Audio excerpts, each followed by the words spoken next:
ponto alto, está começando mais um EBD. E na EBD de hoje vamos falar sobre santificação final.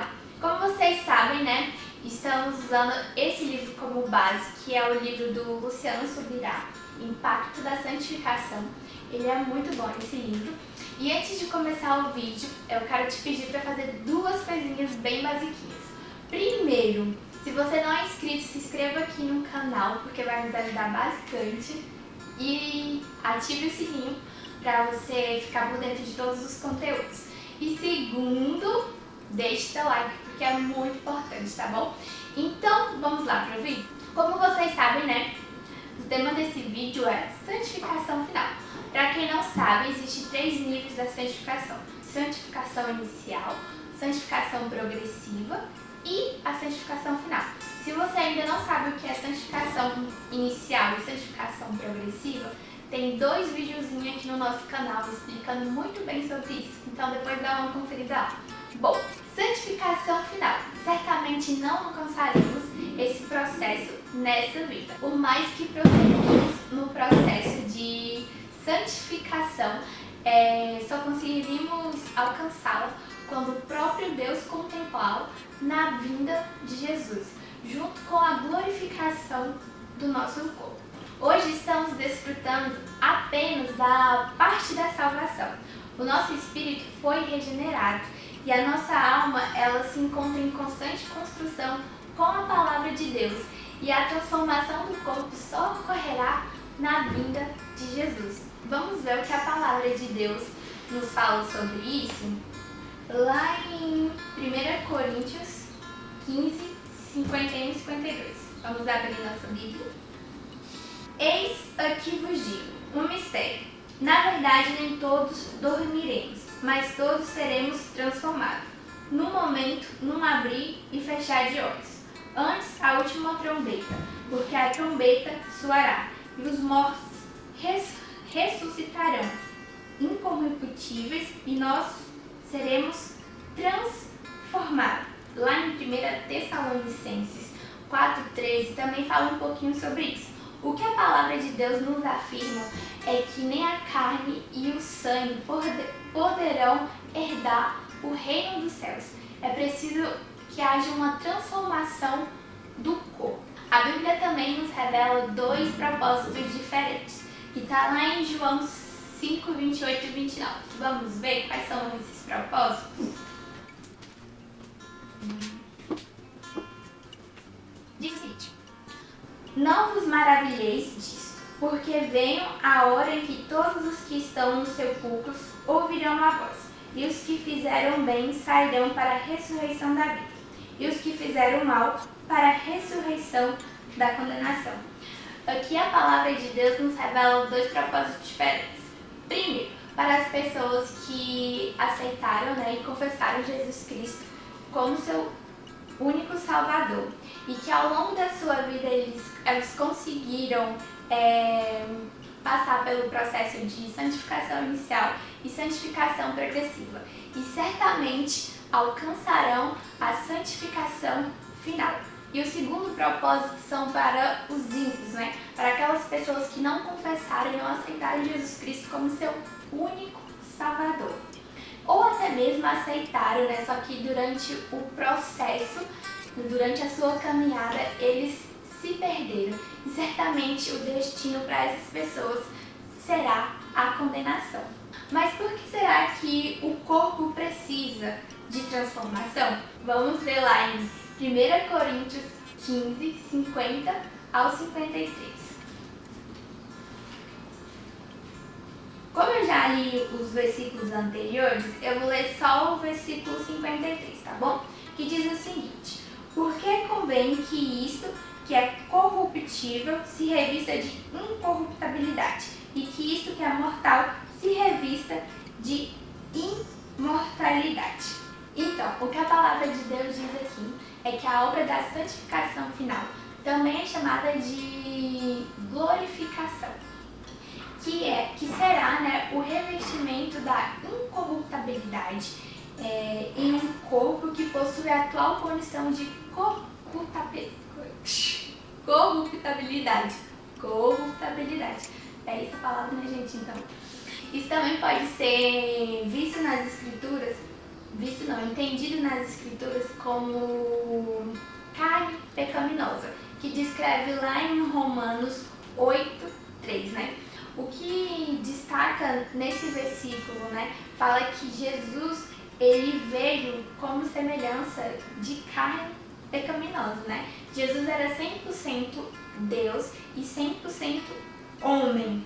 A Bíblia revela que a Bíblia destaca, né, que o seu corpo vem em semelhança com o nosso, porém não é igual. O que isso significa? Significa que Jesus, ele era tão homem quanto Adão antes da sua queda, antes de ter a natureza caída e afetada pelo pecado. Então, toda vez que a Bíblia fala sobre carne pecaminosa, ela está se referindo à nossa condição e não à de Cristo. Então, o Espírito, quanto à carne, carrega o legado original que foi passado por Adão e se passa por toda a humanidade. O que o novo nascimento faz é trazer a vida de Deus ao Espírito, então morto pelo pecado, né? E não transformado a carne, porque isso só acontecerá na glorificação.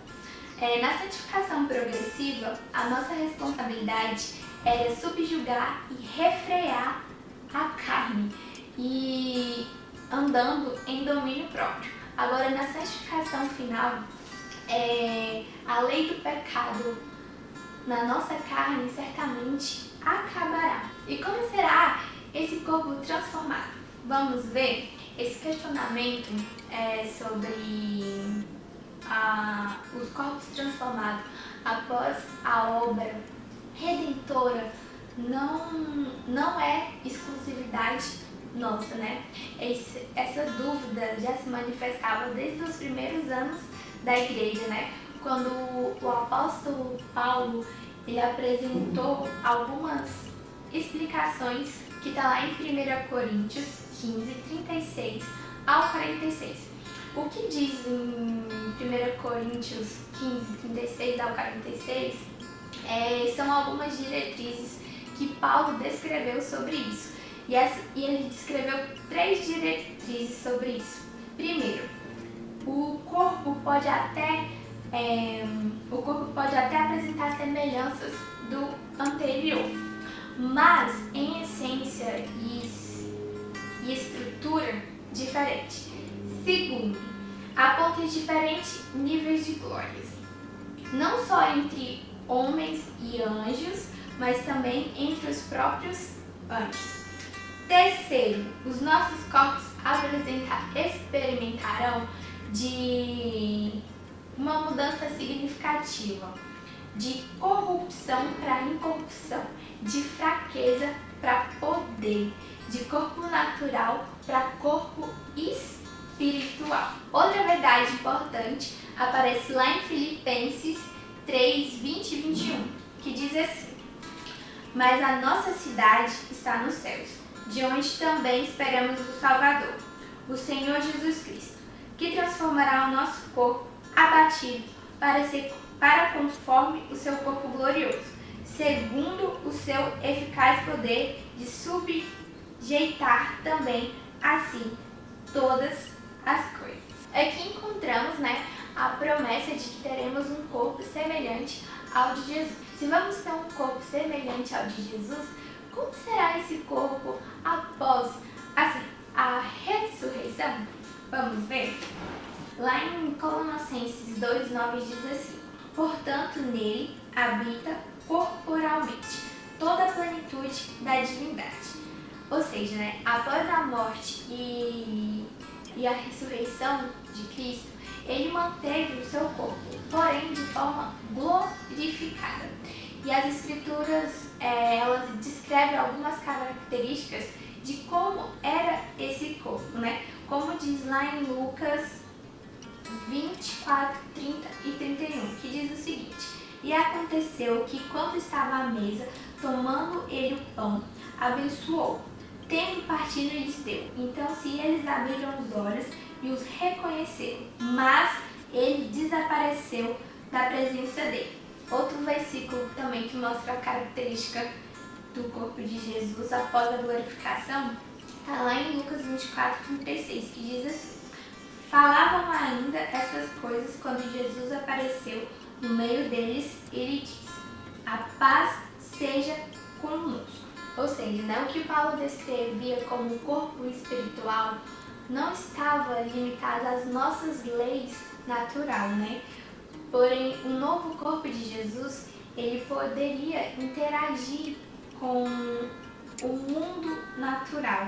Ele poderia ser tocado pelas pessoas, Como pode observar lá em Lucas 24:39, que diz assim: veja as minhas mãos e os meus pés, que sou eu mesmo. Apalpai-o e verificai-o, porque um espírito não tem carne, nem osso, como vês, eu tenho. Ou seja, apesar do corpo espiritual, aquele corpo ele tinha carne e ossos.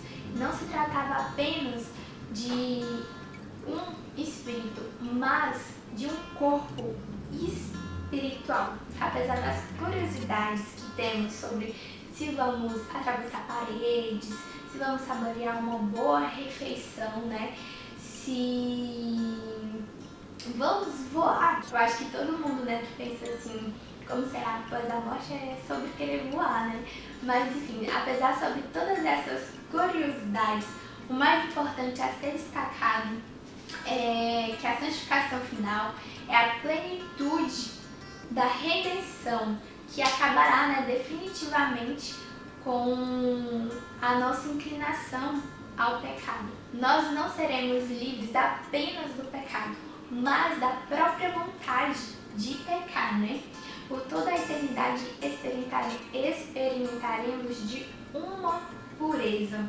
Seremos completamente como Ele, em espírito, carne e alma. Bom, e os que se perderam? Bom, embora não afete a nossa condição ou destino, é importante saber o que acontecerão com aquelas pessoas que rejeitaram a salvação.